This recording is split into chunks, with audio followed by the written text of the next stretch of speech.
बेंगलुरु के महादेवपुरा में 1 लाख से भी ज्यादा वोट्स की चोरी हुई है। मोदी जी अगर पीएम बने हैं तो वो सिर्फ इन फेक वोटर्स की वजह से बनी है। ये एलिगेशन लगाते हुए राहुल गांधी ने पूरी मीडिया के सामने ये कहा, पूरा सिस्टम उड़ा दिया है, चोरी हो रही है। वोट चोरी, किस वोट चोरी? प्रधानमंत्री लोकसभा के अंदर एंट्री करते हैं और नारे लगते हैं, वोट चोर गद्दी छोड़, वोट चोर। राहुल गांधी ने बेंगलुरु के महादेवपुरा कॉन्स्टिट्यूशन में वही वोट चोरी के प्रूफ दिखा है और उनका कहना है कि उन्होंने 6 महीने तक रिसर्च की है और पता लगाया है कि महादेवपुरा कॉन्स्टिट्यूशन में 1 लाख से भी ज़्यादा वोट फ्रॉड हुआ है। और राहुल गांधी ने इस वोट चोरी के 5 तरीके बताए, मतलब इसमें भी 5 कैटेगरी है। आप इस बात को समझो। पहला है डुप्लीकेट वोटर्स, मतलब एक ही इंसान का नाम अलग अलग जगह पे। दूसरा है फेक एड्रेस, मतलब या तो एड्रेस है ही नहीं या एड्रेस के नाम पे हाउस नंबर 0 है। तीसरा है बल्क वोटर्स, मतलब एक छोटे से कमरे में 80 वोटर्स रजिस्टर्ड है। चौथा है इनवैलिड फोटोज, मतलब या तो वोटर कार्ड पर फोटो है ही नहीं या फिर ऐसा फोटो है जो दिखता ही नहीं है। पांचवा है फॉर्म 6 का मिसयूज करना। फॉर्म 6 बेसिकली उनके लिए होता है जो 18+ हो चुके हैं और वो नए वोटर बनने वाले हैं। लेकिन राहुल गांधी ने यहाँ पर ये बताया कि 80 साल के लोग फॉर्म 6 का मिसयूज करके नए वोटर बन रहे हैं और इस तरह से सिर्फ एक कॉन्स्टिट्यूशन में 1 लाख से भी ज़्यादा वोट का चोरी हुआ है।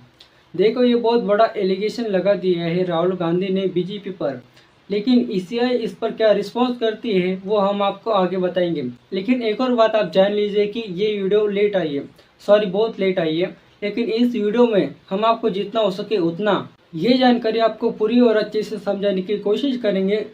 बस आप हमारी इस वीडियो को एक लाइक और सब्सक्राइब कर दो। तो फिर ठीक है, चलिए वीडियो को शुरू करते हैं और आगे बढ़ते हैं आज के हमारे इस टॉपिक पर। अगर ईसीआई ने अभी भी इस पर कोई एक्शन नहीं लिया तो ये इंडिया का बहुत बड़ा फ्रॉड हुआ है वोट्स के साथ। अगस्त 2025 जब से राहुल गांधी ने वोट चोरी का प्रूफ दिया है और बेंगलुरु में महादेवपुरा कॉन्स्टिट्यूंसी में 1 लाख से भी ज्यादा वोट चोरी के प्रूफ देकर ईसीआई पर इतना बड़ा एलिगेशन लगा दिया, जिसके बाद सब लोग इंतजार कर रहे थे कि इस पर इलेक्शन कमीशन क्या रिस्पॉन्स करती है, क्योंकि ये एलिगेशन काफी सीरियस होता चला जा रहा था। जिसके बाद 17 अगस्त को इलेक्शन कमीशन एक प्रेस कॉन्फ्रेंस करके राहुल गांधी के सारे एलिगेशंस को रिस्पॉन्ड किया।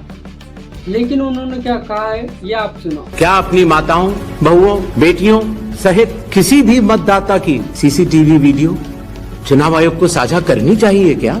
इसी बीच बिहार से न्यूज आती है और पता चलता है कि 6 लाख वोटर्स के नाम काटे जा चुके हैं और 22 लाख लोगों को बिना डेथ सर्टिफिकेट के डेट डिक्लेयर कर दिया गया। जिसके बाद राहुल गांधी का फेक वोटर्स का मामला और ज्यादा बढ़ता दिखने लगा। इस पूरे वोट चोरी की शुरुआत होती है 7 अगस्त 2025 से।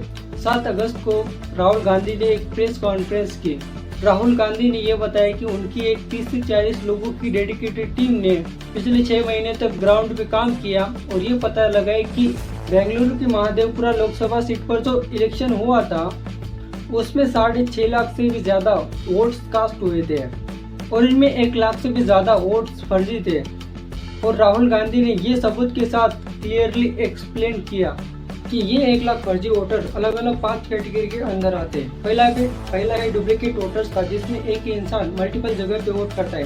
राहुल गांधी ने इस बात का सबूत देते हुए एग्जाम्पल भी दिया है, जैसे कि ये आदित्य श्रीवास्तव, वो महाराष्ट्र में भी वोट करता है, कर्नाटक में भी वोट करता है और बेंगलुरु में भी वोट करता है।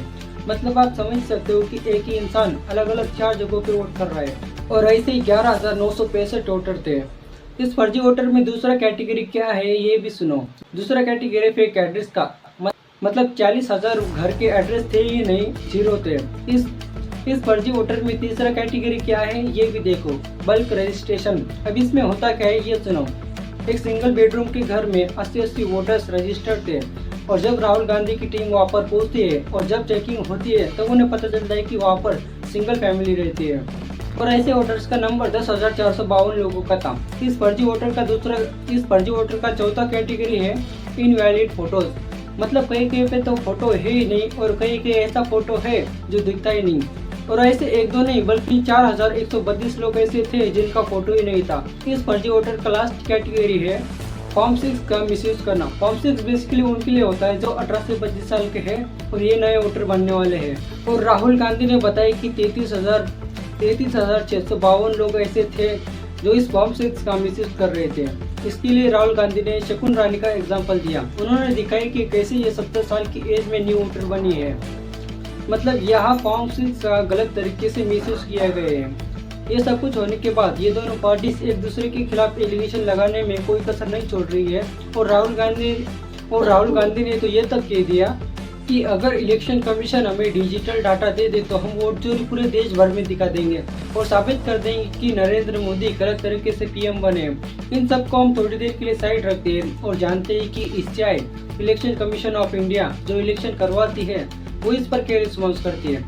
तो सबसे पहले ICI ने राहुल गांधी के इस प्रेस कॉन्फ्रेंस के कुछ एक घंटे बाद एक्स पे ट्वीट करके बता दी कि नहीं राहुल गांधी ये जो भी क्लेम कर रहे हैं वो सारे मिसलीडिंग है। जिसके बाद एक और पोस्ट करती है। ICI ने कहा कि अगर राहुल गांधी को इतना ही भरोसा है अपनी इन्वेस्टिगेशन पे तो वो ओथ साइन करे, तभी हम इन्वेस्टिगेशन करेंगे।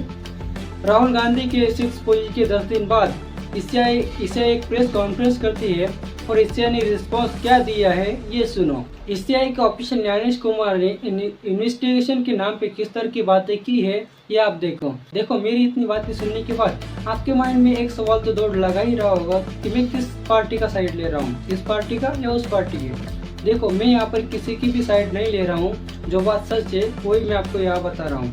तो ICI की तरफ से न्यायाधीश कुमार का कहना है कि राहुल गांधी ने तो वोटर्स को अपराधी बना दिया है। राहुल गांधी ने संविधान का अपमान किया है। देखो ये जो भी इंफॉर्मेशन राहुल गांधी ने निकाली है, मतलब ये वोट फ्रॉड वाली, वो सारी की सारी इंफॉर्मेशन ICI की रिकॉर्ड में थी। राहुल गांधी ने तो ICI का ही डाटा दिया है। तो अगर इसमें कुछ गलती होती है तो काउंटेबिलिटी किसकी बनती है? अरे यार ICI की CC न्यायाधीश कुमार का कहना है कि मशीन रीडेबल डाटा इसलिए नहीं दिया गया क्योंकि इससे प्राइवेसी का इशू हो सकता है। माँ बहनें बेटियाँ तो हम वीडियो फोटोज शेयर नहीं कर सकते। तो अगर ये लोग CCTV फुटेज नहीं शेयर कर सकते तो फिर इसे रिकॉर्ड करते ही क्यों है? तो फिर इसे रिकॉर्ड करने का क्या फ़ायदा? और ये लोग कैमरा लगाते ही क्यों है? और ये CCTV फुटेज वो है जिसमें हम और कई सारे लोग वोट देने जा रहे हैं। तो फिर इसे दिखाने में दिक्कत क्या है? और आप बताओ इस वीडियो को देखने के बाद आपका इस विषय पर क्या कहना है, आप कमेंट में कह सकते हो। Thanks for watching video. तो अगर आपने इस वीडियो को लाइक और सब्सक्राइब अभी तक नहीं किया है तो जाते जाते वो भी कर दो।